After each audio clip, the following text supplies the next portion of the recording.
Halo guys, kembali lagi bersama saya di channel YouTube Rijai Assalama. Pada kesempatan kali ini saya akan berbicara tentang bimbingan dan konseling. Penasaran kan apa itu bimbingan dan konseling? Tonton video ini sampai selesai dan jangan lupa like, share, and subscribe biar channel ini terus berkembang. Oke, lanjutkan. Ya, pada part yang pertama ini saya akan membahas tentang sejarah munculnya bimbingan dan konseling.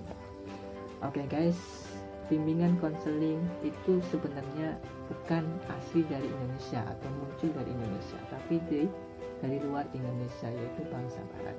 Jadi sejarahnya di bangsa Barat itu terbagi menjadi 5 periode.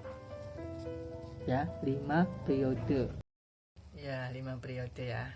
Periode yang pertama yaitu dikenalkan oleh salah satu tokoh yang bernama Frank Parson pada tahun 1908. Pada periode pertama ini masih fokus pada bidang bimbingan saja tanpa konseling ya. Bimbingan saja tanpa konseling. Ya, bimbingannya pun masih berfokus pada dunia kerja. Karena yang dilakukan adalah bimbingan jabatan. Jadi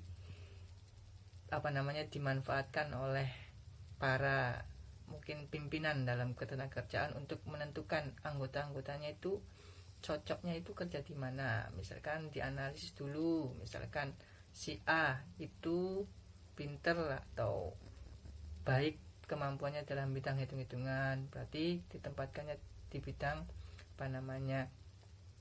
tentang kasir atau apa yang sesuai lah untuk menyesuaikan jabatan dengan menganalisis diri tersebut.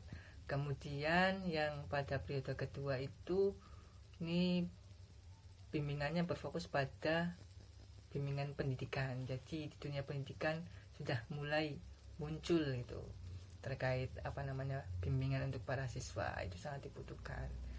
Kemudian pada periode ketiga ini barulah muncul istilah konseling karena para ahli menyadari bahwasanya setiap individu tidak hanya membutuhkan bimbingan saja, tapi butuh juga bantuan untuk menyelesaikan masalah.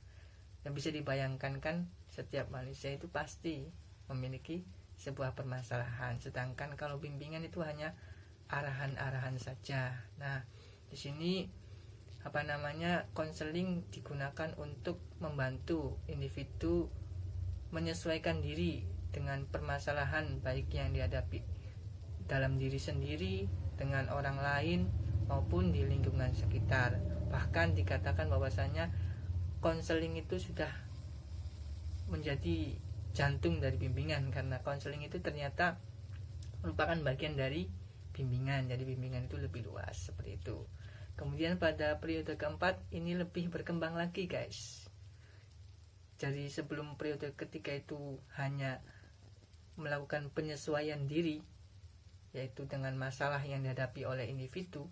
Nah, pada periode keempat ini lebih mengembangkan kemampuan yang dimiliki oleh setiap individu. Jadi setelah individunya berhasil menyesuaikan diri, mampu menangani masalah, nah tinggal dikembangkan kemampuan yang dimiliki oleh setiap individu, atau ya menjagalah sesuatu yang sudah baik itu dijaga dengan baik. Nah, periode 4 ini berada pada posisi tersebut. Kemudian pada periode terakhir yaitu kelima, nah di sini terjadi tarik menarik.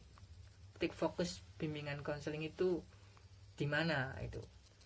Ada yang ingin fokus kepada bimbingan jabatan dan pendidikan saja, namun di sisi lain ada juga yang lebih ingin fokus pada tadi yang periode ketiga dan 4 untuk pengembangan diri, untuk menyesuaikan diri, itu lebih ke personal dan sosial. Jadi pada periode kelima ini kayak terjadi sering tarik menarik atau perpecahan antara bidang yang berfokus pada bimbingan saja, ada juga yang berkaitan dengan individu, yaitu pengembangan dan sebagainya. Itulah guys terkait sejarah munculnya bimbingan konseling di era atau dunia barat.